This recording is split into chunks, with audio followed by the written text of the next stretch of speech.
Psychologists of Reddit, have you ever been genuinely scared by a patient before? What's your story? Clinical psychologist here. I used to work in a prison and did a parole evaluation for an inmate that was a high-ranking gang member in a national gang.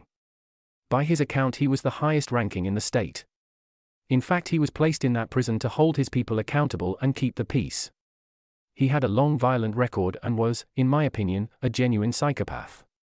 Part of the evil is discussing the crime and assessing remorse and whatnot.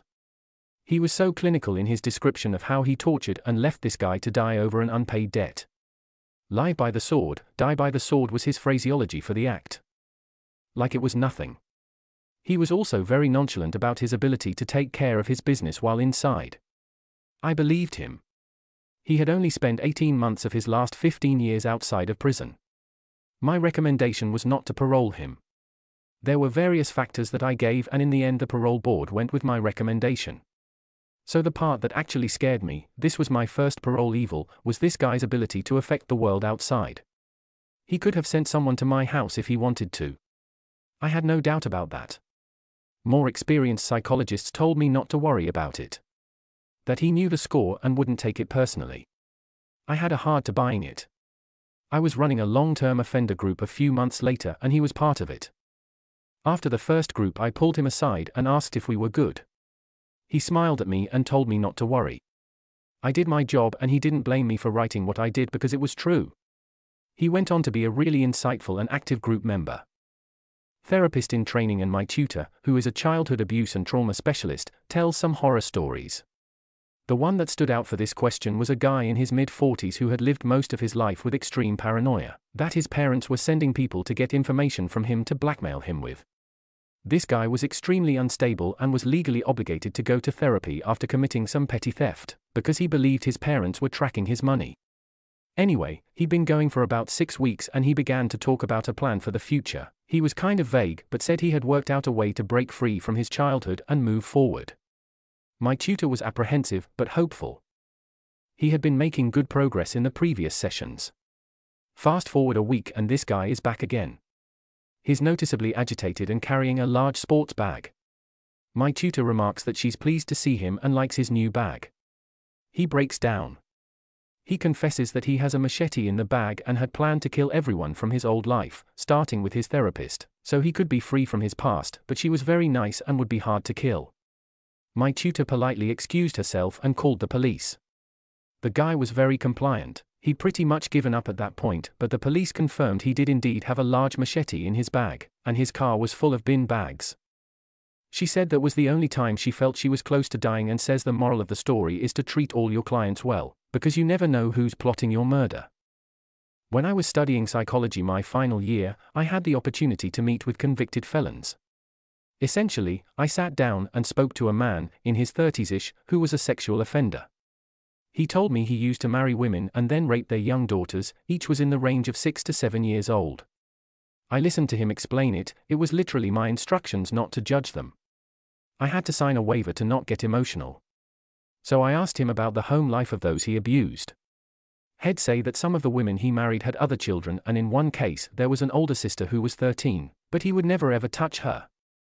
He'd drop her off at school, where he told me he was never into any of the children he saw, and take her to practice and friend's house. And while she was gone, he'd go back and rape her 6-year-old sister. He told me that it really isn't always about being attracted to prepubescent girls, it's about the dominance and power that come with having sex with them. He's being rehabilitated now though. Weird part was that I wasn't sure if he was acting remorseful, BC if he was, he is amazing at it. He was just very open to my questions and expressed regret, and I almost believed him. However, when I met a man who was convicted of child porn, his I feel terrible, were transparent and so full of shit it was disgusting. My professors warned me about manipulation, so that was easy to catch on to, but with the previous guy, he was either an impeccable liar and manipulator, or he genuinely wanted to get better, crazy. My brother-in-law is low-functioning autistic and blind. At one point his care provider, who had worked with him for years and knew him quite well, got into a very dangerous situation with him. She had worked with him since he was smaller and had become experienced at interacting safely when he would become angry and aggressive. They had found a good balance of medication for him and she let her guard down. This time though, he was now 20 years old and 6 foot tall. In a split second, he attacked her, jumping up from the couch directly across from her chair. He was very strong and viciously aggressive. I have found myself in tough situations with him, and I'm 6 feet 4 inches 225 pounds. After receiving quite a few blows from his hands, hair torn out and bites on her arms and hands, she was able to push away across the ground and get behind the couch he had been sitting on. She quickly slid the couch into a corner so that he wouldn't have a way around it easily, and she hid herself behind it and tried to be very quiet. He searched that corner of the room for over an hour, following the front and side edges of the couch with his hands, back and forth pacing until he eventually lost interest and went to play with some toys off in the corner of the room. She got out of the corner and ran for her door just as her assistant was coming to remind her that she had gone over the allotted time. My BIL is an amazing guy and I've had some awesome experiences with him over the years. But the idea of being hunted by sound like that is pretty freaky. Good friend of mine's wife is a psychologist at a well-known prison and sees some seriously fucked up people for a living. Let's just say, Hannibal inspired her to do what she does for a living, and she's as close to Clarice as a person can probably get in real life. She is usually briefed on relevant details before she is assigned to a case. This includes court proceedings, testimonies, etc. She's heard recordings of murders and other such disturbing shit. She's tough as nails, and I guess she loves psychoanalyzing scary psychos.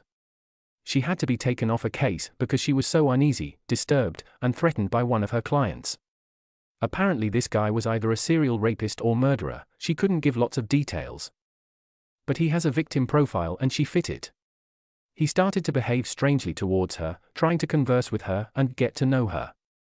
He would write her letters and draw her pictures, and attempt to give her tokens and things. All the things he would do to his victims, well, everything possible under the circumstances. She was so upset and disturbed by his special attention that she was even afraid at the grocery store, and started to feel uneasy in her home at night. Despite the fact that this guy was locked up in a maximum security prison. She described it like a hunter-prey vibe on a really weird animalistic level. She was taken off his case and received counseling. When she told me about it, she was very honest and matter-of-fact. This is a hazard of the job she works. While she may talk about her patients as if they are lab rats, this was one case you could tell really got under her skin and spooked her. Obligatory, not a psychologist, but I used to work as an aide in a special education classroom in a middle school. The year I started, a majority of my workload was 8th grade boys, and 2 of them had deeply troubling behavioral issues. One kid assaulted a girl in his class. At school. In front is a bunch of other kids. He actually got arrested for it, but the school couldn't expel him because of his disability. For the rest of the year, he was forbidden from being anywhere, including the lunchroom, with her. I spent a lot of time essentially babysitting this kid. And because he didn't give a fuck about school, he did practically nothing during his time in the resource room. The last I heard, he'd been arrested again for breaking into someone's house and stealing a handgun. But the one who scared me was completely antisocial, to the point of threatening to hurt himself or others when a field trip or school assembly was coming up. We eventually had to tell his parents in advance so they wouldn't bring him to school. He talked about death constantly, all while extremely medicated, so it was a very muted, mumbled, and done through a 1,000-yard stare with spittle coming from his mouth. One of the teachers was pregnant. She wasn't his teacher, but he knew who she was, and one day he asked me would Mrs. X's baby live if someone ran her over in a car. I told him I didn't know and tried to change the subject. Then he asked what if someone cut her stomach open? What if they stabbed her? What if she had been dead for a while and no one found her? This really freaked me out, and I had to report it to the SPED teacher. When I told her, she said he had asked her and other students the same thing and scared the shit out of them. She said the pregnant teacher had been advised to avoid him in case he did or said anything to upset her. Worked in a mental health facility for children for 6 months. Saddest 6 months of my life. Top 3 shocking things that happened were: 1. Severely schizophrenic 16-year-old teenage boy who was around 5 feet tall, 90 pounds, would get put into a straitjacket during one of his episodes, and he could physically take down the 6 feet 3 inches, 230 pounds male tech, while being in a straitjacket.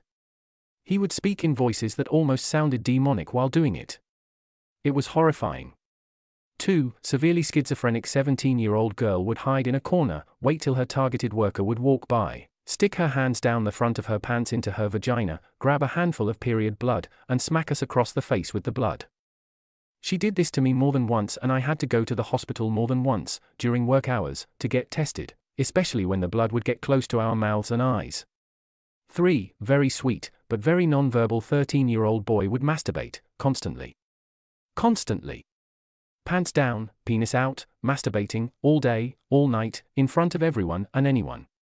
He had elephantiasis of his penis and part of one of his legs, so these events were not only disturbing and inappropriate, there was literally a practical problem with him taking his 1.5-foot long penis out of his pants. It seriously took 2 people to pack it back in, and then he would drop his pants and take it out all over again.